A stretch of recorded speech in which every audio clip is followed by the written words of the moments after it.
नमस्कार प्रेक्षकांनो. लग्नानंतर होईलच प्रेम या मालिकेच्या आजच्या भागात आपण पाहणार आहोत की माणिनीला तिच्या आईचा फोन आलेला असतो. ती आईला म्हणत असते, "अगं आई, तुझे जावई बापू ना कॉफी पीत पीतच बाहेर निघून गेलेत. आता ठेव फोन तू, मला खूप महत्त्वाचं काम आहे." असं म्हणत म्हणत ती नंदिनीच्या रूममध्ये येते. नंदिनी म्हणते, "काय हो आई, काय झालं? माहेरचा फोन होता का तुमच्या?" तेव्हा माणिनी म्हणते, "अगं, जेव्हा कधी माझ्या घरच्यांचा फोन येतो ना, तेव्हा ते असंच काहीतरी कारण काढून ना बाहेर पळून जातात. त्यांना बोलायचंच नसतं बघ माझ्या घरच्यांशी." मानिनी नंदिनीला म्हणते, "तुला पण आठवण येत असेल ना गं तुझ्या घरच्यांची?" तेव्हा नंदिनी म्हणते, "हो ना." तेव्हा विक्रम कॉफी बनवण्यासाठी किचनमध्ये गेलेला असतो. मानिनी म्हणते, "यांचं हे नेहमीचंच झालंय बघ, कधी माझ्या घरच्यांशी बोलत नाहीत." मानिनी म्हणते, "काय गं नंदिनी, तुला पण तुझ्या घरच्यांची आठवण येतच असेल ना गं? तुलाही तुझ्या आईकडं जावं, तिच्याला भेटावं असं वाटेलच असेल ना?" तेव्हा नंदिनी म्हणते, "हो ना आई, खूप वाटतं मला आईला भेटावं, तिच्याशी बोलावं."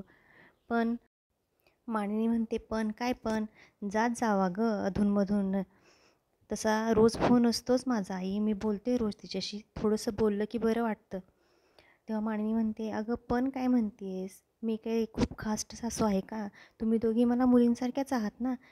मग एवढं काय घाबरायचं? जायचं ना, भेटायचं आईला. तेवढंच बरं वाटतं ना घरच्यांशी बोलून." नंदिनी मनातच विचार करत असते, "नाही हो आई, आता फक्त 6 महिनेच मी इथे आहे तुमच्यासोबत. 6 महिन्यानंतर कायमचीच जाणार आहे मी माझ्या आईबाबांकडं." आणि ती थोडीशी शांत होते. मानिनी म्हणते, "काय झालं गं नंदिनी? काय झालं तुला? अशी शांत का झालीस? कसला विचार करतेस तू?" तेव्हा नंदिनी म्हणते, "काही नाही हो आई, असंच." मानिनी म्हणते, "काय झालं? घरची आठवण आली का?" तेव्हा नंदिनी म्हणते, "नाही आई, घरची आठवण नाही आली मला." ती थोडी विचारतच असते आणि शांत झालेली असते. मानिनी म्हणते, "अगं, माझं तुझ्याकडं काम होतं म्हणून मी इकडं आलेले." तेव्हा नंदिनी म्हणते, "तरीच म्हटलं आईंना आज माझ्या रूममध्ये यायला वेळ कसा मिळाला?" तेव्हा मानिनी म्हणते, "अगं, तसं काही नाही. हे बघ ना, माझ्या हाताला याने नेलपेंट लावून ठेवलं आहे. माझं खूप महत्त्वाचं काम होतं आणि मला माहिती आहे हे काम तुझ्याशिवाय कोणीच करू शकत नव्हतं. म्हणून मी तुझ्या रूममध्ये आले. करशील का गं मला मदत?" तेव्हा नंदिनी म्हणते, "हो आई, का नाही? का नाही मी मदत करणार तुम्हाला? बोला आता, काय काम होतं?" तेव्हा मानिनी म्हणते, "अगं ना, मला त्यांना पत्र लिहायचं आहे. पण हे बघ, त्यांनी माझ्या हाताला नेलपेंट लावले. किती वेळचा प्रयत्न करते, ते सुकतच नाही आहे." नंदिनी म्हणते, "आई, पत्र अँड ऑल, हां, मजा आहे तुमची." तेव्हा मानिनी म्हणते, "नाही गं, ते खूप करतात ना माझ्यासाठी. तसं तर मला त्यांच्यासाठी काहीच करता येत नाही. आणि तू सकाळपासून बघतेच आहेस ना, मी सगळी घरातली कामं करेल म्हणून माझी सगळी कामं तेच करायला लागलेत." नंदिनी पेन घेते आणि पत्र लिहायला चालू करते. मांडणी सगळं म्हणणं सांगते तिचं. तिच्या सगळ्या भावना त्या पत्रात लिहिते आणि शेवटी म्हणते की हां, खाली लिही तू, युअर्स लविंगली मानिनी. तेव्हा नंदिनी म्हणते, "नाही आई, तुम्ही तुमचं नाव नका लिहू. त्यांना कळू द्यात ना हे पत्र कोणी लिहिलं आहे ते." तेव्हा मानिनी म्हणते, "हां हां, बरोबर आहे तुझं, राहू दे लिहायचं." आणि मानिनी म्हणते, "चल आता निघते मी, मला जावं लागेल. मला साडी चेंज करायची आहे, मला थोडं आवरायचं आहे." तेव्हा नंदिनी म्हणते, "बरं ठीक आहे, जा तुम्ही." इकडे विक्रम फ्रेंडशिप बँड घेऊन आलेला असतो. तो ते फ्रेंडशिप बँड जीवा आणि काव्याजवळ देतो आणि त्यांना म्हणतो, "बघताय काय? बांधा एकमेकांना फ्रेंडशिप बँड." तर ती दोघं एकमेकांकडे बघतात आणि शांत होतात, कारण त्यांना ते फ्रेंडशिप बँड बांधायचंच नसतं. ते म्हणतात, "अरे, एकमेकांकडे काय बघताय? बांधा ना, तुमच्यासाठीच घेऊन आलो आहे मी."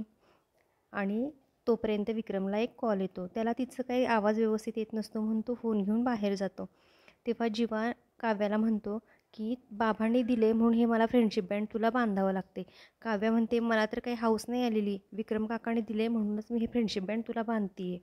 मला काहीच कुठलंच नातं तुझ्याशी ठेवायचं नाही. हे मी तुला अगोदरच सांगितलं आहे, माहिती आहे ना?" तेव्हा ही दोघं भांडत असतात. जीवा म्हणतो, "तुलाच काही नातं नाही ठेवायचं, मलाही नाही ठेवायचं तुझ्याशी कुठलंही नातं. हे मी तुला मागच सांगितले आणि आणि तू तर मला माझ्या चेहऱ्यासमोरसुद्धा नको आहेस." तेव्हा जेव्हा म्हणतो, "हो, नको आहे ना मी, मग जा ना कुठेतरी बाहेर निघून." तेव्हा काव्या म्हणते, "हो, जाणारच आहे मी." आणि या दोघांच्यात वाद सुरू होतो. काव्या म्हणते, "हो, बघितलं ना सकाळी कोणाचं किती प्रेम होतं माझ्यावरती. एकेकाळी जी कविता तू मला माझ्यासाठी लिहिली आहे म्हणून वाचून दाखवली होतीस ना, खरं तर ती कविता विक्रम काकांनी मानिनी काकूंसाठी लिहिली होती. समजलं ना मला कोणाचं किती प्रेम आहे ते." तेव्हा जेव्हा म्हणतो, "ए, तू गप्प बस हां." तेव्हा काव्या म्हणते, "गप्प बस काय गप्प बस." आणि झालं. नेहमीप्रमाणे ह्यांचे वाद चालू झाले. जीवा म्हणतो, एका घरात राहायचं आणि चेहऱ्यासमोर नको म्हणतेस ना मला, जा ना, तू कुठं जायचं आहे तिकडं. तेव्हा काव्या म्हणते, जाणारच आहे ना, फक्त 6 महिने. तेव्हा जीवा म्हणतो, 6 महिने काय 6 महिने. तेव्हा काव्या मनातच विचार करते की आपण याला काही सांगायला नको. जर आपण जीवाला काय सांगितलं तर ही गोष्ट मग नंदिनी ताईलाही समजेल आणि ती थोडीशी शांत होते. तेव्हा जीवा म्हणतो, बोल ना, काय म्हटली, 6 महिने काय 6 महिने. काव्या म्हणते, काही नाही, असंच. आणि मला तुला काहीही सांगायचं नाही आहे. तू कोण आहेस माझा, मी का सांगू तुला, काय संबंध तुझा माझा, मला तुला काही सांगायचं नाही आणि मी असंच म्हटले, असं म्हणते आणि काव्या तिथून निघून जाते. जीवाही विचार करत असतो, ही अशी का म्हटली असेल, आणि जीवाही तिथून निघून जातो. आता इकडे मानिनी नंदिनीला म्हणत असते की हे लेटर ना तू तुझ्याजवळच ठेव नंदिनी, कारण हे लेटर मला आत्ताच विक्रमला द्यायचं नाही आहे. फक्त एक गोष्ट लक्षात ठेव की हे लेटर आहे ना तू इतकं जपून ठेव की ते तुझ्या नवऱ्याच्या हाताला लागता कामा नये. तेव्हा नंदिनी म्हणते, का हो आई. तेव्हा मानिनी म्हणते, अगं तुझा नवरा ना घरभर हे लेटर रिक्षासारखं फिरवेल आणि नको आहे मला हे लेटर त्यांना थोड्या वेळानंतरच द्यायचं आहे. तेव्हा ते तुझ्या रूममध्येच राहू दे, मी घेऊन गेले तर ते विक्रमच्या हाताला लागेल, चल मी आवरून येते, असं म्हणून मानिनी तिथून निघून जाते. आणि तेव्हा नंदिनी थोडासा विचारच करत असते. मानिनी म्हणते, आणखी एक गोष्ट तुला सांगायचीच राहून गेली. माझ्या नवऱ्याने माझ्या हाताला जे हे नेलपेंट लावलं आहे ना, त्या माझ्या नेलपेंटपेक्षा ना तुझ्या हातात हे बांधलेलं फ्रेंडशिप बँड ना खूपच छान दिसते. तुझ्या नवऱ्याचं खूप प्रेम आहे ना तुझ्यावरती, की हे याच्यातून दिसते.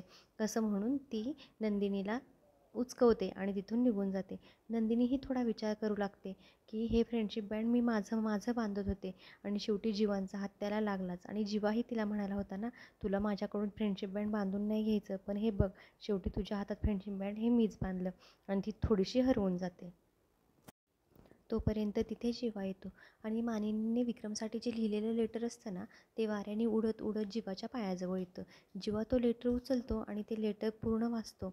तर तो म्हणतो, अरे काय छुपे रुस्तम आहे ही चकाचक बाई, तिनं माझ्यावरती इतकं प्रेम आहे, तिनं ह्या भावना सगळ्या या लेटरमध्ये लिहिल्यात आणि मला कळूही दिलं नाही. आणि तो थोडा शॉक होतो. त्याचा थोडासा गैरसमज झालेला असतो की हे लेटर नंदिनीने जीवासाठी लिहिलं आहे असा. पण नंदिनी इकडे येते आणि नंदिनी सगळ्या रूमभर ते लेटर शोधत असते. ती म्हणते, अरे माझं लेटर कुठं गेलं, मी तर इथंच ठेवलेलं. तेव्हा जीवा म्हणतो, काय झालं, काय शोधतेस तू. तेव्हा नंदिनी म्हणते, काही नाही हो, होतं माझं इथं काहीतरी महत्त्वाची गोष्ट, तुम्हाला काय करायचं आहे. तेव्हा जीवा म्हणतो, अगं पण सांगशील का, काय शोधतेस तू, मला माहिती आहे तू काय शोधतेस. तेव्हा नंदिनी म्हणते, अहो काही नाही हो, ती गोष्ट मला तुमच्या हाती नाही लागू द्यायची. तेव्हा जीवा म्हणतो, काही नाही लागू द्यायची, हे बघ मला माहिती आहे. काय छुपे रुस्तम आहेस गं तू, कसलं छान लेटर लिहिलेस आणि काय लिहिते, संवाद कमी नाही झाला पाहिजे म्हणून. अगं किती वेडी आहेस ना तू, इतकं छान लिहितेस तू आणि तू माझ्यापासून हे लेटर लपवतेस कशाला. तेव्हा नंदिनी म्हणते, काय नाही हो, मी काहीही तुमच्यासाठी लिहिलेलं नाही आहे, तुमचा काहीतरी गैरसमज होतो आहे. कारण त्या लेटरवरती नाव लिहिलेलं नसतं आणि जीवाचा खूप मोठा गैरसमज झालेला असतो. त्याच्यानंतर जीवा म्हणतो, काय नाही लिहिलं, हे हँडरायटिंग तुझंच आहे, मी ओळखतो तुझं हँडरायटिंग. तेव्हा नंदिनी म्हणते, नाही हो, तुमचा काहीतरी गैरसमज होतो आहे, हे लेटर ना मी विक्रम काकांसाठी लिहिलं आहे. तेव्हा जीवा म्हणतो, बाबांसाठी का लिहिशील तू लेटर, बाबांनी कधी दिला तुला गजरा, आणि बाबांनी कधी बनवली तुझ्यासाठी कॉफी. तेव्हा नंदिनी म्हणते की अहो वेडे आहात का तुम्ही, तुमच्या डोक्यात काही परिणाम झाला आहे का, तुम्हाला माहिती नाही आहे का, हे लेटर मानिनी काकूंनी विक्रम काकांसाठी लिहिलं आहे, हे तुमच्यासाठी नाही आहे. इथे जीवाचा खूप मोठा पचका झालेला असतो. आता नंदिनी जीवाला सांगत असते की बाबांनी आईंच्या हाताला नेलपेंट लावलं होतं आणि त्यांना बाबांसाठी पत्र लिहायचं होतं, म्हणून त्या माझ्याकडे आल्या होत्या आणि त्यांनी मलाही पत्र लिहायला लावलं. तेव्हा जेव्हा म्हणते, अरे वा, आई कधीपासून लेटर लिहायला लागली, आता ही गोष्ट तर मला दादाला सांगितलीच पाहिजे. नंदिनी म्हणते, अहो सांगून तर बघा तुम्ही, तुम्हालाच सांगतेच मी. तेव्हा जीवा म्हणतो, अगं काय धमकी देतेस का, तुम्हाला धमकी देतेस. तेव्हा जीवा आणि नंदिनीमध्ये पुन्हा वाद सुरू होतं. जीवा म्हणते, अरे चकबाई तर खूप पुढची निघाली. नंदिनी जीवाला म्हणते, ओ कुठं चाललायत सांगायला, वाजलेत का, बघितले का किती वाजलेत, ते 7:30 वाजलेत, पार्टीचं टायमिंग झाले आणि असेच जाणार आहात का पार्टीत, काही आवरायचं वगैरे आहे की नाही, जावा चला आवरून घ्या पटकन. तेव्हा तो म्हणतो, हो माझ्या आईबाबांची पार्टी आहे ना, मला माहितीच आहे कसं आवरायचं आणि काय करायचं ते, ही कोण सांगणार मला. आणि तो आवरायला निघून जातो. इकडे काव्याच्या रूममध्ये काव्य छान तयार होत असते. काव्याने पिंक कलरची खूप छान साडी नेसलेली असते आणि ती खूपच कमाल दिसत असते. नंदिनी काव्याच्या रूममध्ये येते. ती काव्याला बघून शिट्टी वाजवत येते. ती एकदम पाठीमागे फिरते आणि एकदम धक्काच बसतो तिला, की "अरे नंदिनीताई शिट्टी वाजवत आली." ती नंदिनीला म्हणते, "अगं नंदिनीताई, चक्क चक्क आज तू शिट्टी वाजवलीस?" तेव्हा नंदिनी म्हणते, "हो, वाजवणारच ना. माझी बहीण तर किती कमाल दिसते, किती सुंदर दिसतेस तू, तर मग मला शिट्टी तर वाजवावीच लागली ना." तेव्हा ती म्हणते, "काय ताई, कसली चेष्टा करतेस? हो, मी आहेच कमाल. तुला माहीतच आहे ना, आपल्या दोघींच्यात कोण कमाल दिसतं ते." नंदिनी म्हणते, "हो, आपल्या दोघींची बरोबरी होऊ शकत नाही." काव्या म्हणते, "नंदिनीताई, तूही खूप गोड दिसत आहेस आत्ता." तेव्हा नंदिनी म्हणते, "हो, मी तर दिसतच आहे, पण तू खूप छान दिसतेस, खूप गोंडस दिसतेस काव्या आज तू. बघ ना, आपण आपल्या लग्नाच्या अगोदर एकमेकींशी सगळ्या गोष्टी शेअर करायचो, हसायचो, खेळायचो, पण आता आपल्यातला संवादच संपत चालला आहे, असं वाटत नाही का तुला?" तेव्हा दोघीही विचारात पडतात. तेव्हा काव्या म्हणते, "हो ताई, मलाही माहिती आहे." तेव्हा नंदिनी म्हणते, "अगं काय झालं? सगळ्या गोष्टी तू पहिली माझ्याशी शेअर करायचीस. मला असं वाटतंय की तू माझ्यापासून काहीतरी लपवतेस." तेव्हा काव्या मनातच विचार करते, की ही जर डिवोर्सची गोष्ट नंदिनी ताईला समजली ना, तर तिला खूप टेन्शन येईल. त्यामुळे मला आता तिला काही सांगायला नको. म्हणून तेव्हा ती विषय बदलते. ती नंदिनीला म्हणते, "नंदिनी ताई, तू खूप छान दिसतेस हं, आणि चल आता आपल्याला फ्रेंडशिप बँड बांधायचे आहेत." आणि या दोघी एकमेकींना फ्रेंडशिप बँड बांधतात. नंदिनी मनाशीच म्हणत असते, "मला माहिती आहे काव्या, तुझा डिवोर्स पेपर साईन केले असते." आणि काव्या ही मनात विचार करत असते, ही जर गोष्ट मी नंदिनीताईला सांगितली तर ती खूप नाराज होईल. त्यामुळे मला आत्ता ही गोष्ट सांगायला नको, कारण दोघी खूप छान दिसत असतात, दोघींनी खूप छान तयारी केलेली असते आणि घराचं वातावरणही खूप छान असतं. त्यामुळं काव्या तिचं मन डायव्हर्ट करायला बघते आणि ती म्हणते, "ताई, इथून पुढे तू माझ्याशी बरोबरी करायची नाही हां." नंदिनी म्हणते, "नाही गं, आपली तर बरोबरी होऊ शकत नाही. याच्या अगोदर मी केली आहे का कधी तुझ्याशी बरोबरी? आणि तू खूप माझ्यापेक्षा छानच दिसतेस, माहिती आहे मला." नंदिनी म्हणते, "चल आता मिठी मारायची नाही आहे का?" मग दोघी एकमेकींना मिठी मारतात आणि काव्या विचार करायला लागते, की "सॉरी ताई, मी तुला नाही सांगू शकत हे आता, कारण या गोष्टीचा माझ्यापेक्षा जास्त त्रास तुला होणार आहे." आणि दोघीही शांत होतात. इकडे या चौघांनी ॲनिव्हर्सरीचं फुल प्लॅनिंग केलेलं असतं. मस्त बॅनर लावलेला असतो, फुगे लावलेले असतात, लाईट्स लावलेले असतात, कर्टन लावलेले असतात. खूप छान प्लॅनिंग केलेलं असतं. एक नंबर प्लॅनिंग झालेलं असतं पार्टीचं आणि पार्टीसाठी सगळे तयार होऊन हॉलमध्ये आलेले असतात. विक्रम आणि मानिनीही खूप छान तयार झालेले असतात आणि खूप छान दिसत असतात आणि ही चौघेही यांची फॅमिलीच पूर्ण छान दिसत असते आणि सगळे खूप खुश असतात, आनंदी असतात. आता हॉलमध्ये मानिनी, विक्रम, जीवा, पार्थ, पिहू आणि रम्या हे सगळे एकत्र असतात आणि मानिनी म्हणत असते, "अरे कधी केलं तुम्ही एवढं सगळं प्लॅनिंग? आम्ही एका घरात असून आम्हाला कळूही दिली नाहीत.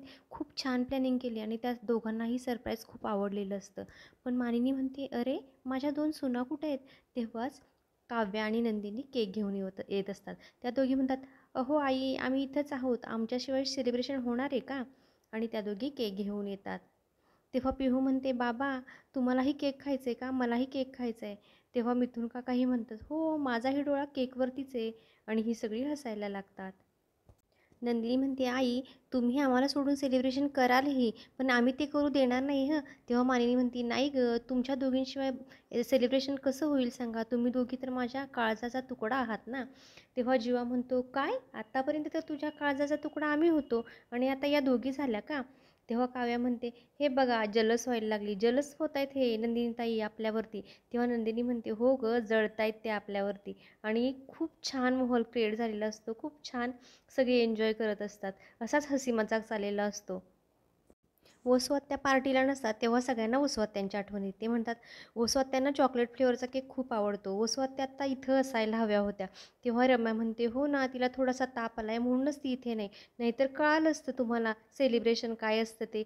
असंच होऊन आजचा भाग इथेच संपतो. उद्याच्या भागात आपण पाहणार आहोत, मस्त ॲनिव्हर्सरीचं सेलिब्रेशन झालेलं असतं आणि मानिनी प्रेमाविषयी सांगत असते. मानिनी म्हणते, "मी काय सांगणार प्रेमाविषयी, पण मी एक गोष्ट सांगते, प्रेम हे कधीच 50-50 नसतं. ते नेहमी 60 आणि 40 असतं." तोपर्यंत विक्रम म्हणतो, "प्रेम हे ना वरण भातासारखं असतं. मग कोण वरण, कोण भात हे ज्याचं त्याने ठरवायचं आहे." आता ह्या चारी जोड्याही विचारात हरवलेल्या असतात. त्यांना त्यांचे काही जुने क्षण आठवत असतात आणि त्यांचं फ्युचर काय होणार या गोष्टीचा ते विचार करत असतात. कोण वरण, कोण भात, कोण 60, कोण 40 या गोष्टीचा ते विचार करतात. आता या आईबाबांच्या टिप्स या मुलांच्या आयुष्यात उपयोगी पडतील का? आणि त्यांच्याही नात्याला चांगलं वळण लागेल का? त्यांच्याही आयुष्यात प्रेम निर्माण होईल का? हे बघणं खूप मनोरंजक ठरणार आहे. तर अशाच डेली भागच्या एपिसोडसाठी आपण आपल्या चॅनेलला नक्की सबस्क्राईब करा आणि एपिसोड आवडला असेल तर लाईकही नक्की करा. धन्यवाद.